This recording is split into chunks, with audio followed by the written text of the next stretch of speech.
अपने पसंदीदा पार्ट पर सीधे जाने के लिए नीचे दिए गए टाइम स्टैम्प यूज करें। एक ब्लाइंड डेट पर जाते समय मेरी मुलाकात एक बेहद प्यारी बच्ची से हुई। वह इतनी उत्साहित थी कि उसने मुझे गले लगा लिया और मुझे पापा कहकर पुकारा। मैं कुछ पल के लिए स्तब्ध रह गया। मुझे लगा कि बच्ची ने मुझे किसी और के लिए समझ लिया होगा, लेकिन सिस्टम ने मुझे बताया कि वह सचमुच मेरी सगी बेटी है। उस बच्ची को ध्यान से देखने पर वह सचमुच काफी हद तक मेरे जैसी दिखती है। लेकिन मेरी बेटी इतनी बड़ी कब से हो गई? पापा, मुझे देखिए, बच्ची ने कहा। वह प्यारी मासूम बच्ची। उस आवाज ने मेरा दिल तुरंत पिघला दिया। तभी सिस्टम की आवाज मेरे दिमाग में गूंजी। पोस्ट, कृपया अपनी बेटी की इच्छा पूरी करें। बेबी बे, आपको शुरुआती इनाम मिलेगा। सहज ही मैंने उस छोटी बच्ची को गोद में उठा लिया। खुशी से उसने तुरंत मेरी गर्दन को कसकर गले लगा लिया। उसकी बड़ी बड़ी गोल आंखें खुशी से भरी हुई थीं। पापा मुझे गोद में लिए हुए हैं। वे सचमुच बहुत खुश थी। फिर उसने मेरे गाल पर एक जोरदार थप्पड़ मारा। मेरा पूरा शरीर सदमे से सुन्न हो गया। क्या पिता बनने का एहसास ऐसा ही होता है? बधाई हो होस्ट, मिशन पूरा हुआ। आपको एकदम परफेक्ट बॉडी मिल गई है। आकर्षण अंक 5 बढ़ गए। मुझे लगा जैसे मेरा शरीर जल रहा हो और फिर अभूतपूर्व राहत मिली। मेरे शरीर की सारी अतिरिक्त चर्बी गायब हो गई। उसकी जगह मजबूत सुडौल मांसपेशियां आ गईं। मेरा चेहरा और भी मर्दाना और बेहद आकर्षक हो गया। तो ये सिस्टम सचमुच मौजूद है, जिसका मतलब ये भी है कि ये छोटी बच्ची सचमुच मेरी बेटी है। मुझे कस कर पकड़े हुए उस नन्ही बच्ची को देखकर मेरी आंखों में कोमलता झलक उठी। बेबी बे, क्या तुम्हें पता है तुम्हारी मम्मी कहाँ है? क्या? बे के जवाब देने से पहले एक काले कपड़े पहने 4 आदमी नीचे आ गए। उन्होंने मुझे घेर लिया। हमारी नन्ही बच्ची को अगवा करने की नन्ही बच्ची को तुरंत छोड़ दो। मैं सचमुच हैरान रह गया। लगता है मेरी बेटी का परिवार बिल्कुल भी साधारण नहीं है। मेरे पापा को धमकाने की हिम्मत नहीं होती। बे ने अपनी छोटी छोटी भौहें सिकोड़कर चिल्लाया। काले कपड़े पहने चारों आदमी चौंक गए। उनकी नजरें अचानक बहुत सम्मानजनक हो गईं। यह सोचकर हैरानी होती है कि आप परिवार के सम्मानित दामाद हैं। अभी हुई हमारी गलती के लिए हमें क्षमा करें, छोटे मालिक। कृपया एक पल रुकिए। हम तुरंत जाकर बड़े मालिक को सूचना देंगे। इतना कहकर एक अंगरक्षक तेजी से ऊपर की ओर भागा। बाकी 3 मेरे आसपास ही खड़े रहे, मानो उन्हें डर हो कि मैं भाग जाऊंगा। बहुत जल्दी अंगरक्षक मुझे सम्मानपूर्वक ऊपर ले गए। बीच में एक बूढ़ा व्यक्ति शान से बैठा था, बेबी की ओर देख रहा था। फिर उसने अपनी नजर मुंह पर डाली। उसकी आंखों में आश्चर्य की एक झलक दिखाई दी। शायद यह 5 ताबीजों के प्रभाव के कारण था। मुझे अभी अभी कुछ अंक मिले हैं, लेकिन बूढ़े आदमी की मेरे प्रति पहली छाप बहुत अच्छी थी। हालांकि यह युवक इतना जाना पहचाना क्यों लग रहा है? अचानक बूढ़े आदमी की आंखें थोड़ी सिकुड़ गईं। ऐसा लगा जैसे उन्होंने मुझे पहचान लिया हो। क्या मैं पूछ सकता हूं कि आपको कैसे संबोधित करूं, युवा मित्र? हाँ, यह जूनियर वांग है, मैंने शांत भाव से उत्तर दिया। साथ ही मैं चुपचाप अपने सामने बैठे बूढ़े आदमी को भी देख रहा था। मुझे याद नहीं था कि मैं इस बूढ़े आदमी से पहले कभी मिला था। तो आखिर बीबे की माँ कौन है? मेरी प्यारी पोती आपको बहुत पसंद करती है। बहुत? क्या आप थोड़ी देर उसके साथ खेल सकते हैं? बूढ़े आदमी के चेहरे पर हल्की सी मुस्कान आ गई। उन्होंने मेरे कंधे पर थपथपाया। मैंने कहा, कोई बात नहीं, मुझे भी बायाई बहुत पसंद है। वह सच में बहुत प्यारी है। बायाई बे की ओर मेरी निगाहें स्नेह से भरी थीं। मैं सच में बूढ़े आदमी से पूछना चाहता था कि बे की माँ कौन है, लेकिन अगर मैं अचानक पूछ लेता तो यह थोड़ा असभ्य और गुस्ताखी भरा लगता। पापा, चलिए मछलियां देखते हैं। वहां सुंदर सुनहरी मछलियां हैं। जब मैं खेलने के लिए तैयार हो गई तो बायाई तुरंत खुश हो उठी। उसने खुशी से मेरा हाथ पकड़ा और मुझे तुरंत खींच लिया और हम दोनों को दूर जाते हुए देखती रही। बूढ़े आदमी ने अपनी दाढ़ी सहलाई। उसकी आंखें सोच में सिकुड़ गईं। उसने मुझे पहले भी देखा था, लेकिन अपनी पोती के फोन पर। इतना ही नहीं, उसकी पोती ने कहा था कि वह बायाई का असली पिता है, लेकिन सिर्फ एक धुंधली तस्वीर के भरोसे। लोगों की भीड़ में किसी को ढूंढना भूसे के ढेर में सुई ढूंढने जैसा था। अप्रत्याशित रूप से आज उसकी मुलाकात हो गई। मैं यहीं साक्षात मौजूद हूँ। 1 घंटे के भीतर पता लगाओ कि ये युवक वांग ये कौन है। मुझे उसके बारे में सबसे विस्तृत जानकारी चाहिए। साथ ही बालों के इन 2 रेशों का डीएनए मिलान करो। मुझे परिणाम जल्द से जल्द चाहिए। पता चला कि जब उसने पहले मेरे कंधे पर हाथ रखा था, तब उसने मेरे बालों का एक रेशा पहले ही ले लिया था। दूसरी ओर मेरा दिल अभी भी शंकाओं से भरा हुआ था। यह मेरी बेटी है, इसमें कोई शक नहीं। लेकिन फिर बाबे की माँ कौन है? मुझे सच में जरा भी शक नहीं है। मैंने सावधानी से पूछा, क्या तुम्हें अपनी मम्मी का नाम पता है? बे ने अपना छोटा सा सिर झुकाया और थोड़ी देर सोचा। अच्छा, मम्मी को बस मम्मी कहते हैं। मेरे होंठों के कोने थोड़े से हिले। पापा का मतलब है कि तुम्हें अपनी मम्मी का पूरा नाम पता है? मुझे पता है, लेकिन परदादा जी हमेशा मम्मी को शियाओ याओ शियाओ कहते हैं। याओ। मैंने थोड़ा सा भौहें चढ़ाते हुए सोचा। मेरे जान पहचान वालों में लगता है शियाओ याओ नाम की कोई लड़की नहीं है। लगता है बात साफ करने के लिए बी की माँ के आने का इंतजार करना पड़ेगा। इसी बीच दो बड़े बूढ़े आदमी के सामने दस्तावेजों के ढेर फैले हुए थे। एक ढेर में मेरी सारी निजी जानकारी थी, दूसरे में डीएनए टेस्ट की रिपोर्ट थी। उन्होंने सबसे पहले डीएनए रिपोर्ट खोली। हैरानी और खुशी का मिला जुला भाव उनकी आंखों में तुरंत छलक उठा। उन्होंने मेरी तरफ देखा, जो बेआई के साथ खेलने में व्यस्त थी। यह सचमुच अविश्वसनीय है। यह युवक वास्तव में बे का जैविक पिता है। इसके बाद उन्होंने दस्तावेजों का दूसरा ढेर खोला। पढ़ने के बाद उनकी आंखों में अपार संतुष्टि झलक रही थी। हालांकि उत्कृष्ट राजधानी में युवा प्रतिभाओं की कमी अभी भी साफ दिखती है। हालांकि आम लोगों की तुलना में वह एक असाधारण व्यक्ति है। और सबसे महत्वपूर्ण बात यह है कि उसका रूप रंग उस बुजुर्ग के सौंदर्य बोध से पूरी तरह मेल खाता है। यह लड़का वांग ये बिल्कुल वैसा ही आकर्षक दिखता है जैसा मैं जवानी में दिखता था। ऐसे व्यक्ति का मेरे दामाद के रूप में होना कुछ हद तक स्वीकार्य है, क्योंकि वह बे का जैविक पिता है। इसीलिए उस पर पिता होने का फर्ज बनता है। वांग ये, तुम यहां क्यों आए हो आज? बूढ़े आदमी ने दयालु आंखों से मेरी ओर देखते हुए पूछा। मैं शर्म से अपना सिर खुजलाने लगा। सच कहूं तो श्रीमान, आज मुझे मेरे परिवार ने जबरदस्ती एक अनजान लड़की के साथ डेट पर भेजा है। बूढ़े आदमी ने एक गहरी सांस ली। मेरी पोती बहुत ही सौम्य और प्यारी है, लेकिन दुर्भाग्य से अतीत की वजह से हमने उसके लिए कई अनजान डेट्स तय की, लेकिन सभी असफल रहीं। मैं मन ही मन चौंक गया। पता चला कि उसे भी उसके परिवार ने जबरदस्ती अनजान डेट्स पर भेजा था। अगर मेरी पोती की ब्लाइंड डेट सफल हो जाती है तो क्या मेरे बच्चे को किसी और को पापा कहना पड़ेगा? मैं ऐसा बिल्कुल नहीं होने दे सकता। ऐसे में क्या इसका मतलब यह है कि आपकी पोती अभी भी अविवाहित है? मैंने सावधानी से पूछा। बूढ़े आदमी ने सहमति में लापरवाही से सिर हिलाया। मैंने राहत की सांस ली। साहब, आप मेरे बारे में क्या सोचते हैं? बूढ़े आदमी ने आश्चर्य जताने का नाटक किया। फिर उन्होंने मुझे सिर से पैर तक देखा। मेरा दिल थोड़ा बेचैन हो गया। वह नजर, क्या ऐसा हो सकता है कि वह मुझे पसंद नहीं करते? मैं पहले काम करता था। मैं विदेश में था और अभी कुछ समय पहले ही लौटा हूं। हालांकि अभी देश में ही हूं। मैंने अभी तक अपना कोई ठोस करियर नहीं बनाया है, लेकिन बूढ़े आदमी ने मुझे बीच में ही रोक दिया। युवक, मुझे तुमसे कोई शिकायत नहीं है। मेरी पोती इस समय 3 साल की बेटी को अकेले पाल रही है। यह ऐसी बात है जिसे कई पुरुष स्वीकार नहीं कर पाते। मुझे बच्ची बहुत प्यारी है। मैं इस बात को पूरी तरह समझ सकता हूं महोदय। और सबसे महत्वपूर्ण बात, बच्ची भी मुझे बहुत पसंद करती है ना कमाल की बात? बूढ़े आदमी ने धीरे से सिर हिलाया। मेरे पास अभी 1 मिनट है। मुझे चिंता है। मेरी पोती का काम बहुत व्यस्त है। उसके पास परिवार की देखभाल करने का ज्यादा समय नहीं होगा। अगर आप दोनों सच में साथ आते हैं तो आपको बहुत त्याग करना पड़ेगा। हो सकता है कि आपको बच्चे की देखभाल के लिए पूरे समय घर का काम भी करना पड़े। आप जैसे आदमी के लिए यह बहुत अन्यायपूर्ण है। मैंने जल्दी से अपना सिर हिलाया।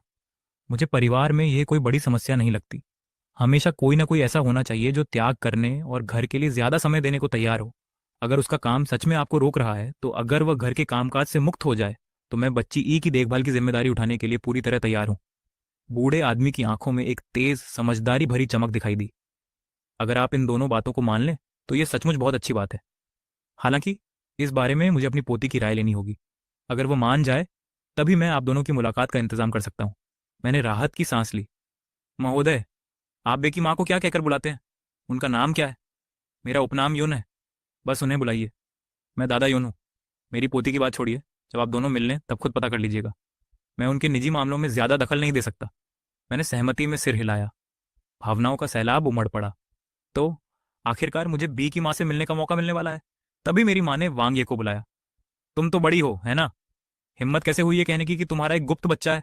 ठीक है, बेहतर होगा कि तुम उस बच्चे को यहाँ मेरे सामने लाओ। अगर नहीं ला सकती तो फिर मत लाना।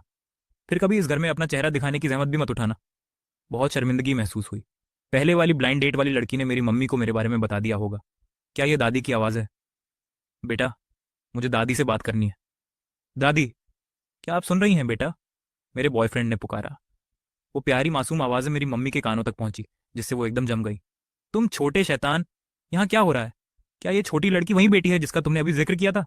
खैर, इसके बारे में इससे सब कुछ साफ साफ समझ आ जाएगा। घर पहुंचते ही सबको बता देना। अभी हालात थोड़े अलग हैं। पापा, क्या बेबी बे दादी से थोड़ी देर और बात कर सकती है? बे ने मेरा हाथ पकड़ लिया और प्यारी प्यारी हरकतें करने लगी। मुझे फोन उसे देना पड़ा। माँ, बेबी आपसे बात करना चाहती है। मैं हंसते हुए दोनों हाथों से फोन कसकर पकड़े हुए बोली। दादी, मैं बेई हूं। मुझे आपकी बहुत याद आ रही है। बे को अपनी माँ से खुशी खुशी बातें करते देख मुझे लगा जैसे मेरे दिल से बोझ उतर गया हो। लेकिन घर पहुंचते ही मुझे माँ को सब कुछ साफ साफ समझाना पड़ेगा, भाया के बारे में हर बात पर। थोड़ी देर बाद बिया ने मुझे फोन वापस दे दिया। पापा, दादी ने मुझे अपने घर खेलने के लिए बुलाया है। भाया दादी से मिलना चाहती है, क्या मैं जा सकती हूँ? पापा, मैं भी बिया को घर ले जाना चाहती थी ताकि मेरे माता पिता उसे अपनी आंखों से देख सकें। लेकिन इस समय उस बूढ़े सज्जन को अभी तक इब्बे के असली पिता के बारे में पता नहीं है। क्या वह मुझे उसे ले जाने देंगे? लगता है बाया आपको बहुत पसंद करती है। अगर ठीक हो तो बाया को आपके घर आने दीजिए। मैं बहुत खुश हो गई। क्या सच में ठीक है सर? बिल्कुल। बच्ची आपको बहुत पसंद करती है। मुझे अभी कुछ काम निपटाने हैं, इसीलिए उसे आपसे बेबी बे की देखभाल करने के लिए कहना पड़ेगा। मैं तुरंत खुशी से सिर हिलाकर सहमत हो गई। संपर्क जानकारी का आदान प्रदान करने के बाद मैं बाया को गोद में लेकर गर्व से हाई चेन होटल से बाहर निकल गई। जैसे ही बेबी बेसिए और मैं घर में दाखिल हुए, मेरे माता पिता दोनों अवाक रह गए। क्या यह बाई है? अरे वाह, ये कितनी प्यारी है। मेरी माँ की आंखों में खुशी झलक रही थी, असीम स्नेह। नमस्कार दादाजी और दादी जी, मेरा नाम बे है। बे ने जरा भी झिझक नहीं दिखाई। उसने पहल करते हुए मेरे माता पिता का विनम्रतापूर्वक अभिवादन किया। वह बिल्कुल एक नन्ही परी जैसी लग रही थी। उसने तुरंत ही मेरी माँ के कोमल हृदय को मोह लिया। मेरी माँ ने पहले तो मुझे सबक सिखाने की योजना बनाई थी, मैं कभी नहीं भूलती। लेकिन मौजूदा हालात को देखते हुए उन्होंने बे के जाने का इंतजार किया और फिर मुझसे हिसाब चुकता किया। मैंने राहत की सांस ली। सौभाग्य से मैं बेबी को यहां ला सकी। माँ, क्या वहां है? घर में खाने के लिए कुछ है क्या? तुम्हारे लिए तो कुछ नहीं बचा। ओह, ये मेरे लिए नहीं है माँ, बे को भूख लगी है। माँ के इस रवैये पर मुझे समझ नहीं आ रहा था कि हंसूं या रोऊं। क्या बे को भूख लगी है? तुम्हें क्या खाना है प्यारी? क्या दादी तुम्हारे लिए खाना बनाए? बे खुशी से खिलखिला उठी। अगर दादी बनाएंगी तो बे जरूर एक एक टुकड़ा खा लेगी। फिर मैं तुम्हारे लिए उबले अंडे बना दूंगी। ठीक है, मैं गारंटी देती हूँ कि तुम्हें बहुत पसंद आएंगे। इतना कहकर मेरी माँ बे को रसोई में ले गई। मेरे पिताजी ने मुझे पीछे खींच लिया। ये क्या हो रहा है? क्या चल रहा है? तुम किसी और के बच्चे को ऐसे ही घर क्यों ले आए? दरअसल मामला थोड़ा पेचीदा है। बे के जाने के बाद तक इंतजार करते हैं, तब सब कुछ शुरू से अंत तक साफ हो जाएगा। तुम्हारा क्या मतलब है? इंतजार करो? मेरे पिता की नाराजगी साफ झलक रही थी। मैंने गहरी सांस ली और कबूल किया, वह बच्चा सच में मेरा ही है, लेकिन अभी मुझे यह भी नहीं पता कि उसकी माँ कौन है। क्या? मेरे पिता, बूढ़े वांग, सचमुच हैरान रह गए। उन्हें लगा था कि मेरा बच्चा होने का दावा सिर्फ एक बहाना है, ब्लाइंड डेट से बचने का बहाना। किसे पता था कि मेरा एक बच्चा है? और उससे भी बुरा, उसके पिता को भी नहीं पता कि उसकी माँ कौन है। लगता है वांग परिवार की प्रतिष्ठा मेरे हाथों पूरी तरह से मिट्टी में मिल गई है। आने मेरे घर पर खूब मजे किए। उसे न सिर्फ स्वादिष्ट उबले अंडे खाने को मिले, बल्कि दादी के साथ ताश खेलने का मौका भी मिला। और उसने वो कार्टून भी देखे जो उसकी माँ आमतौर पर देखने नहीं देती। अब तो वो बिल्कुल भी जाना नहीं चाहती। पाए, अब समय आ गया है। अब घर चलो, दादाजी बाहर तुम्हारा इंतजार कर रहे हैं। मैंने उसे गोद में उठाया और उसके कान में फुसफुसाया। बे के चेहरे पर उदासी और पछतावे की झलक दिखी। क्या पापा भी बे के साथ आ रहे हैं? पापा को अभी कुछ काम है, इसलिए मैं अभी तुम्हारे साथ नहीं जा सकता। लेकिन मैं बे से एक वादा करता हूँ, जब भी बे पापा को ढूंढना चाहेगी, मैं हमेशा यहीं तुम्हारा इंतजार करूंगा। ठीक है? सच में पापा? तो मैं कल फिर आऊंगी। ठीक है पापा। मुझे उसे मनाने में बहुत समय लगा। कुछ देर बाद ही बे ने मुझे उसे गोद में उठाने दिया। बाहर दादा, यान की कार पहले से ही स्टार्ट थी, गली के आखिर में इंतजार कर रही थी। बे बे, आओ कार में बैठो, हमें अभी घर जाना है। बे की बड़ी बड़ी आंखों में तुरंत आंसू भर आए, लेकिन बे जाना नहीं चाहती थी।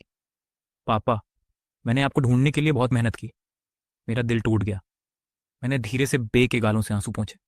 बेबी, क्या तुमने पापा से वादा नहीं किया था कि तुम कल पापा को ढूंढने वापस आओगी? हमने आज रात छोटी उंगली से वादा भी किया था। याद रखना, अच्छी नींद लेना ताकि पापा तुम्हें घर ले जा सकें। कल अम्यूजमेंट पार्क। ठीक है, मैं मिकी माउस क्लब हाउस भी जाना चाहती हूँ। ठीक है, मैं सहमत हूँ। मैं वादा करती हूँ। मैं बीच पर जाकर रेत में खेलना भी चाहती हूँ। कोई बात नहीं। मैं सुपर बम्पर कार्स भी खेलना चाहती हूँ, जरूर। मैं रोलर कोस्टर पर भी जाना चाहती हूँ। अब ये तो नामुमकिन है, लेकिन मैं सच में जाना चाहती हूँ। बिल्कुल नहीं, वह राइड तुम्हारे जैसे छोटे बच्चों के लिए बहुत खतरनाक है। बीआईए की सभी बातों पर सहमति जताते हुए उसने आखिरकार मेरी गर्दन छोड़ दी और मेरे गाल पर धीरे से चुम्बन किया। पापा, मैं अब जा रहा हूँ, ये कल तुम्हें जरूर ढूंढ लेगा। कार चलने लगी और धीरे धीरे दूर चली गई, फिर मुड़कर कोने से ओझल हो गई। तभी मैं एक अवर्णनीय उदासी के साथ घर वापस लौटा। बैठ, आज रात पापा के घर पर तुमने खूब मजा किया। हाँ, बहुत मजा किया। दादी के बनाए उबले अंडे बहुत स्वादिष्ट थे। और दादी के पास एक बड़ी धारीदार बिल्ली भी है। उसके साथ खेलना बहुत मज़ेदार था। पर दादाजी, बेबी के प्यारे से जानवर का हंसमुख और जीवंत चेहरा देखकर बहुत अच्छा लगा। दादा, यान की आंखों में राहत की एक झलक दिखाई दी। ऐसा लगता है कि अगर किसी बच्चे का संपूर्ण और स्वस्थ विकास होना है तो पिता की उपस्थिति का न होना वास्तव में अनिवार्य है। मैंने अभी अभी घर में कदम रखा ही था कि मेरे माता पिता पहले से ही खड़े थे, मुझ पर पूरी तरह से हमला करने के लिए तैयार थे। मैंने पूछा, क्या बच्ची सच में आपकी है? क्या वह सच में मेरी पोती है? मैंने दृढ़ता से सिर हिलाकर पुष्टि की। अगर कुछ बदला नहीं है तो वह निश्चित रूप से आपकी पोती है। भाई अब 3 साल की है। इसका मतलब है कि 4 साल पहले ठीक बाद में तुमने यूनिवर्सिटी से ग्रेजुएशन किया, तुमने किसी की बेटी के साथ वो सब किया, और तुम इतने गैर जिम्मेदार कैसे हो सकते हो कि ऐसे ही गायब हो गए? मेरी सारी सीख के बाद भी तुम ऐसा कैसे कर सकते हो? मुझे सच बताओ। बे की माँ। आखिर वो कौन है? मैंने बुदबुदाया। खैर, बे की माँ का नाम शियाओ याओ है। वो बेहद खूबसूरत और प्यारी लड़की है। मैंने तुम्हें पहले कभी उसका नाम लेते हुए क्यों नहीं सुना? उस लड़की के बारे में क्या तुम मुझे धोखा देने की कोशिश कर रहे हो? इस समय मैं सचमुच फूट फूट कर रोना चाहता था, क्योंकि मैं मुझे खुद याद नहीं आ रहा था कि मुझे शियाओ याओ नाम की इस लड़की से मिलने का मौका कब मिला था। मुझे परवाह नहीं कि तुम्हारे दिमाग में क्या चल रहा है। वांग वंश को वांग परिवार में वापस लौटना ही होगा, चाहे इसके लिए तुम्हें कोई भी तरीका अपनाना पड़े। मेरी मांग है कि बे इब्बे को हमारे कुल द्वारा आधिकारिक रूप से मान्यता दी जाए, और मैं चाहता हूँ कि शियाओ याओ इस परिवार की आधिकारिक बहू बने। क्या तुम मुझे समझ रहे हो? मैंने गहरी सांस ली और दृढ़ता से जवाब दिया, हाँ, मैं ऐसा जरूर करूंगा। एक और दृश्य में दादा युन थे, अपनी पोती को फोन करने के लिए फोन उठाते हुए। चिंग याओ, क्या तुम अभी भी काम में व्यस्त हो? जी हाँ दादाजी, मैंने अभी अभी काम खत्म किया है। क्या कोई ज़रूरी बात है? क्या बेबी भी शरारत कर रही है और आपको परेशान कर रही है? नहीं, बे तो बहुत अच्छी बच्ची है। मैं इसलिए फ़ोन कर रही हूँ क्योंकि मुझे कुछ ज़रूरी बात करनी है। मुझे हाल ही में एक युवक मिला है जो काफ़ी अच्छा लगता है। दादाजी, क्या मैंने आपको पहले नहीं बताया था? मेरी निजी भावनाओं के बारे में, मेरी